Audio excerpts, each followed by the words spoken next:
Yes, very good morning, students.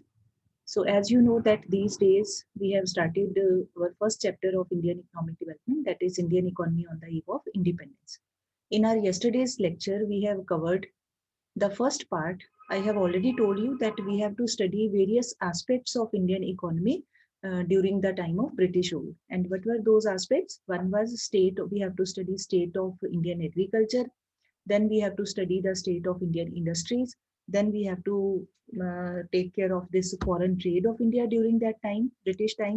Then we have to study about the demographic conditions. And lastly, but not leastly, there is one more thing. One is occupational structure and last one is infrastructure. Means these five, six attributes, aspects are to be studied. Means what was their status at that time. So yesterday we have already done the state of agriculture. That was very primitive agriculture. No special efforts were made by the Britishers. Productivity of land was very less, and primitive type of agriculture was there.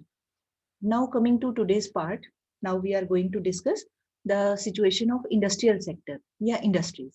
So first of all, as you know, industries means the manufacturing sector in which raw materials are converted into final outputs. ठीक है, raw material को change करके transform करके they are converted, they are given some other shape, other design, other outlook by adding utility, that is called finished output. ठीक. So what was done by the Britishers? So when they came here, so they saw that India was very much flourishing in this handicrafts industry. Many people, many artisans, they were involved in making handicrafts, and those handicrafts were very much popular in the world also. So during the same time, in 17th century, there was industrial revolution in England also. So they needed their market in order to sell their products. They needed the markets also. Consumers are also required to purchase the things which were made. So for that, India was a very good place for them to sell their output. But how could they sell? Firstly, they started the deindustrialization of Indian industries. अब deindustrialization क्या होता है? I hope you remember in 10th class you have read one word. Pol science में आपने एक पढ़ा था decentralisation, है ना. एक होता है centralisation, means accumulation of power in few hands, और उसका opposite decentralisation means distribution of power among various institution या पीपल. तो ऐसे ही यहाँ पे डी इंडस्ट्रियलाइजेशन का मतलब डिस्ट्रीब्यूशन नहीं कहेंगे. डी इंडस्ट्रियलाइजेशन का मीनिंग यहाँ पर है कि उसको खत्म कर देना. जो एग्जिस्टिंग इंडस्ट्रीज थी, they were led to be destroyed, they were destructed, they were destroyed, they were reduced to the least possible extent by the in the value and utility by the Britisher. अब वो कैसे उन्होंने किया? उन्होंने start किया with handicraft industry. तो what did they do? उन्होंने they started export of raw material from India to England, and from England whatever products were made there in the factories, in their industries, those finished products they were sent to India. Means there was export of raw materials from India to England, and there was import of finished goods from England to India. अगर हम India के point of view से बात करें तो finished products का यहाँ पर किया जाता था इंपोर्ट, और रॉ मटेरियल का यहाँ से किया जाता था एक्सपोर्ट. जैसे कॉटन का रॉ मटेरियल, जूट का रॉ मटेरियल, शुगर केन, इस टाइप की चीजें, इंडिगो, जो इस तरह की चीजें वहां उनको चाहिए थी उनकी इंडस्ट्रीज को, देवर सेट. तो जब यहाँ पे रॉ मटेरियल की शॉर्टेज हो गई तो यहाँ के इंडस्ट्रीज को वो सामान मिलना कम हो गया. तो as a result when there is lack of this raw material, so then industries or factories were not able to produce much. In the absence of raw material, we can well imagine how can we produce anything if we don't have raw material. So as slowly and steadily they started this thing. Then they also adopted a discriminatory tariff policy. अब ये discriminatory tariff policy क्या होता है? Tariff क्या होता है? Tariff means tariff is the name of a tax, but which tax? Which is imposed on exports and imports. Means whatever things are exported or imported, उनके ऊपर जो टैक्स लगाया जाता है by the government, उसके लिए special name is given, that is called tariff. Otherwise within the country जो लगाया जाता है वो that is called tax. ठीक है. But जो कोई चीज when it crosses the international borders, so when it crosses international border, so that means that thing can either be an item of export या it can be an item of import, है ना. या तो भेजते हैं या मंगवाते हैं. तो when those things they are taxed by the government, तो then that tax is known as tariff. तो अब जो ब्रिटिशर्स थे उन्होंने डिस्क्रिमिनेटरी टैरिफ लगाया, मतलब जो यहाँ से इंडिया से रॉ मटेरियल वाज एक्सपोर्टेड उसके ऊपर no tariff was imposed. Whatever finished machine made goods were being imported from England to India, no tax was imposed. But if any other export of handicraft items that was made from India to some other place in the world, in some other country, उसके ऊपर heavy tariff was imposed. मतलब England के साथ जो भी लेना देना होता था, एक्सपोर्ट इंपोर्ट होता था, उसके ऊपर कोई टैक्स नहीं. बट इंडिया से अगर कोई हैंडीक्राफ्ट्स किसी और कंट्री को अदर देन इंग्लैंड वो एक्सपोर्ट कोई करना चाहता था, तो उसके ऊपर जो इंडियन लोग थे, प्राइवेट लोग, अगर if they wanted to make that kind of export, तो then heavy tariff was imposed. तो उसका रिजल्ट क्या हुआ कि पीपल फेल्ट डिस्करेज्ड. जो भी इंडस्ट्रियलिस्ट थे, जो भी हैंडीक्राफ्ट्स बनाने वाले लोग थे, जब उनको ऐसे एक्सपोर्ट के ऊपर भी बहुत हैवी टैक्स देना पड़ेगा, टैरिफ देना पड़ेगा, तो उनकी फिर इनकम नहीं बचती है. They did not get much profit. Much क्या, they didn't get even profit. तो as a result, slowly and steadily there was decline of this our handicraft industry. It was an intentional step by the Britishers. Intentional होता है सोच समझ के, planned, कि भाई हमने ऐसे ही इनकी इंडस्ट्री को खत्म करना है और अपने सामान को यहाँ पे रिप्लेस करना है. So it was a very there was very selfish interest of the British people to do all these things. ठीक है. Then next is adverse effects क्या हुए of this decline of handicraft industry. तो as a result of this decline, all those artisans, artisan होते हैं कारीगर जो होते हैं, तो all those artisans who were earlier living in urban areas, working in the this manufacturing sector, whosoever they were making their handicrafts, so now those people became unemployed. जब उनकी चीजों की डिमांड ही नहीं होगी, nobody was purchasing their items, there was no foreign demand of their products, तो फिर production नहीं हो पा रही थी. Raw material was also missing, there was shortage of that raw material, तो those people they became unemployed. अब unemployed है तो still people have their basic needs of life, तो सर्वाइवल के लिए work is necessary. Then those people they started shifting towards village areas. When they went to village areas, so what was the only work available to them there? That was agricultural work. So majority of those artisans, they were not landlord type people. They were not having their own lands. They started working as agricultural landless laborers. Means those laborers, workers who worked on the lands of other people because they didn't have their own land. तो अब city से अगर वो village में गए हैं तो कोई ना कोई काम तो करना है, तो दूसरों के फार्म्स के ऊपर जब वो काम करते थे, तो those people are known as landless agricultural labourers. So that type of situation arose, and as a result of that, pressure of people on agriculture that also increased. ठीक है. फिर दूसरा क्या इम्पैक्ट हुआ, ये सारा एडवर्स इफेक्ट हुआ कि जो there was more and more import of finished goods. Finished क्या होता है? फिनिश का कोई और मतलब नहीं. फिनिश मतलब तैयार commodity which we can just use. For example, pen is there in your hands, तो pen is a finished good. We read book, we are making use of book, तो बुक को पढ़ रहे हैं ना, उसको और तो कुछ नहीं करना. फाइनल कमोडिटी इसको यूज ही कर रहे हैं, तो book is a finished product.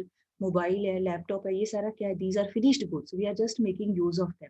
तो this type of finished products, there this entry in the Indian market, it just these products just flooded the Indian markets. उनके आना स्टार्ट हो गया, मतलब they were being imported by the British people in India. तो उसकी access हो गया, अपनी चीजों की यहाँ पर कोई प्रोडक्शन नहीं हो रही थी या बंद हो गई, तो उसके करके हमारी इंडस्ट्रीज ऑलमोस्ट खत्म हो गई. ठीक है. उसके बाद है lack of capital goods industries. तो कैपिटल गुड्स इंडस्ट्रीज कौन सी होती है? Means those industries which help in the production of other producer goods. Means those industries which produce machine tools and machines. Machine के जो पार्ट्स होते हैं वो कह लें या पूरी मशीन कह लें, तो जो अब वो उसका मतलब क्या हुआ? Those machines further help in production. जैसे हम for example, let us take example of JCT mill nearby our school. तो वहाँ पे क्या है? Machines are being used for manufacturing of textile. ठीक है. वीविंग के लिए, कोई डाइंग के लिए, कुछ भी जो भी उनके स्पिनिंग के लिए व्हाटएवर प्रोसेसेस आते हैं. अब now those machines would also have been produced somewhere. वो भी तो कहीं बनाई गई होंगी, किसी और मशीनों की हेल्प से उन मशीन्स को बनाया गया होगा या उनके पार्ट्स को बनाया गया होगा. तो दैट मीन्स जिन मशीन्स ने उनको बनाया है, जो मिल में लगी हुई है, टेक्सटाइल मिल में, तो बनाने वाली जो मशीन्स हैं जिनकी हेल्प से बनाए गए, those industries were known as capital goods industry. मतलब ऐसी मशीनें जो आगे और मशीनों को बनाती हैं या उसके टूल्स को, पार्ट्स को बनाती हैं, तो आगे प्रोडक्शन में हेल्प करती हैं। तो such type of industries are called capital goods industry. तो during British time there was not many capital goods industries, nor Britishers they made any effort, because their intention was not to make India a developed country, industrially advanced country. That was not their purpose. So they did not have any interest also, क्योंकि उनका तो हर एक अपने country में interest होता है. तो their wish was only to make efforts for the progress of their country, not our country. ठीक है. सो कैपिटल गुड्स इंडस्ट्रीज भी नहीं थी यहाँ पे. फिर हमारे इंडस्ट्रीज का जो कंट्रीब्यूशन टू जीडीपी था, that was also very less. GDP क्या होता है? Gross domestic product. मतलब in 1 year, what is the total this production of all the goods and services in a country, means in 1 year how many goods have been made, in simple terms. In detail we will do later, but in simple terms right now we can say what is the total number of goods produced in a country in 1 year. That is called gross money total. Domestic means within our country, total production. Okay. So since our number of our industries was getting reduced, they were getting decayed, they were getting destroyed. So when industries were getting reduced, so ultimately production in the industries that was also getting reduced. तो उनका कोई खास contribution नहीं था. That was very negligible. जब सामान ही कम बन रहा था तो how could they contribute जब कुछ हो ही नहीं रहा था तो. So less contribution was there. And lastly, there was limited role of public sector. So all of you know very well what is public sector. That means government sector. तो कौन सी गवर्नमेंट थी at that time? British government. So their interest was not there in the advancement of our country, and that is why they did not pay much attention to our industries also. तो government का भी जो contribution था, that was minimal contribution, right. So this was all about the this status of our industries at that time. Next is कि were there any modern industries in our country at that time? So little bit of modern industries were also there. And which were those? Like paper industry, cement industry, sugar industry, इस तरह की भी थी. ठीक है. But other than these, ये बहुत ज्यादा कोई हैवी गुड्स में paper, cement, cotton textile, jute textile mills, या जो सीमेंट इंडस्ट्री है, ये बहुत ज्यादा कोई कैपिटल गुड्स की कैटेगरी में हम इनको नहीं रख सकते कि आगे और प्रोडक्शन में काम नहीं आती, मतलब कंजम्पशन के काम में आती है. तो जो है कोई हैवी इंडस्ट्री थी या मॉडर्न इंडस्ट्री थी, there was lack of such type of industry. They were not more in number. ठीक है. तो ये था हमारा. और जो कॉटन मिल्स की इंडस्ट्रीज थी, mainly they were confined to Gujarat side, Maharashtra side. और जो because that area, even in geography also you have read that Gujarat and Maharashtra side, that soil is very good for the cultivation of cotton. So since raw material of cotton was easily available there, so obviously cotton mills were also established there.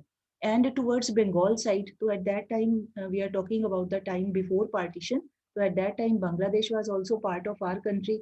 So वहाँ पे jute mills were there. तो those jute mills mainly they were owned by the Britishers. तो वो jute mills का था. बाकी एक Tata iron and steel company जो है, that was started by Jamshedji Tata in 1907. You have read in 8th class about this. तो this type of industries were there. मतलब ज्यादा इंडस्ट्रीज नहीं थी modern, and their growth was also very bleak. Bleak means very less growth was there. बड़ी slow speed से थोड़ा सा उनका काम चल रहा है. ठीक है.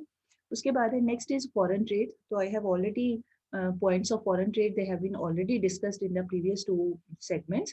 अब foreign trade का meaning क्या होता है? export and import, maintenance of relation of export and import. तो इंडिया जो था at that time during British rule, India was an exporter of primary products. Now what are primary products? Primary products mean agriculture based products, agro based products. जो भी हमें agriculture से मिलता है वो वाले प्रोडक्ट्स, तो उन्हीं का यहाँ से एक्सपोर्ट होता था. जैसे वी कैन से इंडिगो का एक्सपोर्ट होता था, या कॉटन रॉ मटेरियल का एक्सपोर्ट होता था, वूल का या स्पाइसेस का, इस तरह की चीजों का. तो all these things they are obtain from agriculture sector. तो एग्रो बेस्ड जो प्रोडक्ट्स है, प्राइमरी प्रोडक्ट्स है, they were exported to England. And importer, India was an importer of finished goods. Already told, England made finished products, they were being imported in India. So this type of this export import situation was there. Export of we can say, जैसे for example cotton raw material का export, और वहां से वो England से फिर उस cotton raw material को बना करके, क्लॉथ बना करके, उसका उस फिनिश्ड क्लॉथ का, टेक्सटाइल का यहाँ पर हो जाता था इम्पोर्ट। तो India became a share exporter of primary goods and importer of final finished goods. ठीक है, यहाँ से ही रॉ मटेरियल भेज के सामान बना के फिर ही वापस अपने कंट्री में आ जाता था। तो उसका नुकसान ये होता था कि अपने इंडस्ट्रीज का वो सारा खत्म हो गया, जो प्राइमरी प्रोडक्ट्स मिल रहे थे, they got in A way finished, अपने लोगों को मिलता नहीं था, और दैट और एवरीथिंग वाज एक्सपोर्टेड। ठीक है, फिर monopoly control of British rule. Monopoly का मतलब already you have read in 11th class. Monopoly होता है सिंगल पर्सन कंट्रोल। अब in place of person that entity can be a country also, a state also. तो Britishers का ही, क्योंकि their rule was there in India, तो they had monopoly control because they were controlling the trade, and more than 50% of our trade that was restricted to England. England से ही export होता था, England को ही export करते थे, England से ही import करते थे। Much relation, trade relations were not maintained with other countries और other parts of the world. क्यों नहीं कर सकते थे? Because India was under the control of the Britishers. तो जो मास्टर्स थे उनके अगेंस्ट जाके काम नहीं हो सकता था, तो people had to follow the policies of the government, British government. तो उनके अकॉर्डिंग ही ज्यादातर काम करना पड़ता था, तो दैट इज वाई। एंड उसके बाद था कि 1869 में एक कैनाल बनाएगी, because from England when things were coming to India, या from here India to exports were made, तो through ships all these things were done, trade was done. So earlier England say whatever ships were coming to India, they had to just cover a lot of a long passage, Africa के last जो cap of good hope है वहां से पूरा Africa को घूम के नीचे तक आके उनको आना पड़ता। There was no direct route to India कि सीधा ही थ्रू ओशन आ जाए, डायरेक्ट नहीं था। Earlier they have to go down to Africa, African continent, वहां पर, वहां से घूम करके then they had to enter Arabian ocean, फिर यहाँ पर आके वो जो बॉम्बे पोर्ट थी वहां पर आते थे। ठीक है, तो अब इतना लंबा रूट था, तो फिर क्या हुआ, 1869 में एक सुएज कैनाल बनाई गई इजिप्ट कंट्री के पास में। तो वहां पर वो कैनाल के बनने से वो एक डायरेक्ट ओशनिक रूट बन गया। तो the time period which was taken for this journey of ships that got reduced. तो उसके करके भी थोड़ा speed of trade increased, but that was not in our favour, that this we should remember. ठीक है, so this was, and then lastly drain of Indian wealth during British rule. तो जब यहाँ से एक्सपोर्ट करते थे प्राइमरी प्रोडक्ट्स, तो that was a surplus export. मतलब एक्सपोर्ट क्योंकि ज्यादा होता था तो उसका मनी तो आता था इंडिया में, but that money was under the control of the British government. तो वो उस फायदे को, उस प्रॉफिट को, the British government they used that profit for the maintenance of their administration, for the maintenance of their war expenses. क्योंकि Britain it was very, we can say, like in these days we can say na, America is a superpower, so at that time England was also enjoying that type of status. So always it was in war with other countries also, it participated in First World War as well as in Second World War. तो wars में या within the country many revolts were there, तो whatever war expenses were there जो भी control करने के लिए होते थे, तो वो जो प्रॉफिट आता था ट्रेड से, that profit was used to meet those war expenses, to take care of the administrative expenses, and to maintain other things, whatever expenses were there for the control of their British rule over India. So whatever expenses were there, they were met by the these surpluses which they were getting from the export of primary products from India to England. ठीक है, मतलब India का पैसा India में अपना rule चलाने के लिए यूज कर रहे थे, एज वेल एज वर्ल्ड में और कंट्रीज के साथ लड़ाई करने में भी उस पैसे को यूज कर रहे थे। मतलब अपनी पॉकेट से कुछ नहीं खर्च कर रहे थे, इंडिया का ही मनी था ज्यादातर। They were having colonies in other parts of the world also, but here we don't have to talk about others. अपने अपने कंट्री की बात करें तो इंडिया का ही मनी इंडिया के ऊपर ही रूल करने में यूज हो रहा था, यहाँ मिलिट्री के ऊपर खर्च हो रहा था, या अदर कंट्रीज के साथ जो उनकी अपनी पर्सनल वॉर्स होती थी, लड़ाइयाँ होती थी, उसमें भी यूज कर रहे थे। मतलब यहाँ से एक्सप्लॉयटेशन ही कर रहे थे। तो that was drain of our Indian wealth. ठीक है, so this was all about foreign trade, means lopsided। lopsided होता है एक तरफ को झुका हुआ, तो किसकी तरफ झुका हुआ था? इंग्लैंड की तरफ हमारा झुका हुआ ट्रेड का रिलेशन था, right. Now next is about demographic condition. तो डेमोग्राफिक का मतलब होता है, demography means study of population, human population. तो अब उसमें now we have to take care of few parameters कि कौन कौन से इंडिकेटर्स होते हैं डेमोग्राफी के. एक होता है birth rate, other is death rate, another is this literacy rate, another is situation of diseases कि कैसा उनका कंट्रोल है. इस तरह की चीजें आ जाती है इसमें. ठीक है, क्योंकि ह्यूमन पॉपुलेशन की स्टडी करनी है तो obviously these things will come. ठीक है, तो फर्स्ट इज कि भाई जो इंग्लैंड जो ब्रिटिश रूल की गवर्नमेंट थी तो they undertook first census, official census in India. Census means counting of population. अभी भी होता है ना, आप पढ़ते हैं बुक्स में, आप पढ़ते हो लिखा होता है this data is based on the census of 2011, based on the census of 2001, ऐसे लिखा होता है. अभी 2021 का it has not come, but पुराने जो होते हैं वो लिखे होते हैं. ठीक है, तो ऐसे ये process, who started this, this was this program of census that was for the first time that was done by the British government here in India in 1881. ठीक है, तो उसके बाद फिर क्या हुआ, 1881 से जब स्टार्ट हुआ, फिर 1891 में फिर आ गया हमारा 1901, फिर 1911, फिर 1921. By the time the year 1921 came, at that time that 1921 year that was known as year of Great Divide, because before 1921 there was not much growth of our population. Birth rate और death rate का difference ज्यादा नहीं होता था, मतलब population की जो growth थी, बढ़ने की जो स्पीड थी, rate of increase, that was not much. But after 1921 there was a visible increase in the this population that was seen visibly. Now it was observed कि भी population is increasing in a speedy manner. So that is why 1921 is known as year of great divide. ठीक है, now coming to the parameters, एक first है birth rate and death rate. So during that time, during British rule, there was high birth rate as well as high death rate. Now you know the meanings of these terms. High birth rate means number of births per thousand, death rate मतलब number of deaths per thousand. तो ये number दोनों का ही ज्यादा था. तो जब दोनों ही ज्यादा है तो एक one data has been given, 48 था बर्थ रेट, 40 था डेथ रेट. तो you can see very less differences there. तो दोनों, both birth rate and death rate were very high. Then low literacy rate was there, hardly 16%. Approximately 16% was the overall literacy rate. And for women, that rate of literacy was still less, hardly near about 7%. So state of literacy was low. People were not much educated. Educated तो थे नहीं कि भी ज़्यादा नहीं था इस तरह का system. Then health facilities were very less. Public health facilities. Public health facilities means जैसे हम कह सकते हैं हॉस्पिटल्स हैं या क्लिनिक्स हैं which were under the control of the government. That type of facilities were not adequate. Adequate माने according to the number of people, these facilities were quite less to meet their demands. कि लोग ज्यादा हैं, hospitals का number कम था, doctors का number कम था, तो इस तरह की problems were there. More diseases were also there widespread, उनके ऊपर भी कंट्रोल कम था. तो इस तरह की, क्योंकि medical facilities were less at that time. Next is high infant mortality rate. Infant mortality rate meaning होता है the number of deaths of children before coming, we can say infants, before completing the age of 1 year. So that infant mortality rate was, number is written here, that was 218 per thousand.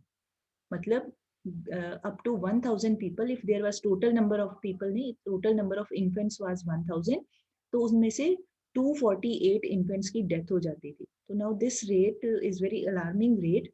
So infant mortality rate was quite high as compared to the present one. ठीक है, low life expectancy was there, hardly it was near about 32 years on an average. This is average this data. वो ये नहीं कि सबकी as 32 years है, ऐसा नहीं है. इसका ये सिर्फ एवरेज डाटा है, एक मीन डाटा है कि भाई अप्रोक्सीमेटली आम तौर पे लोगों की जो एज होती थी 32 years के अराउंड ही होती थी.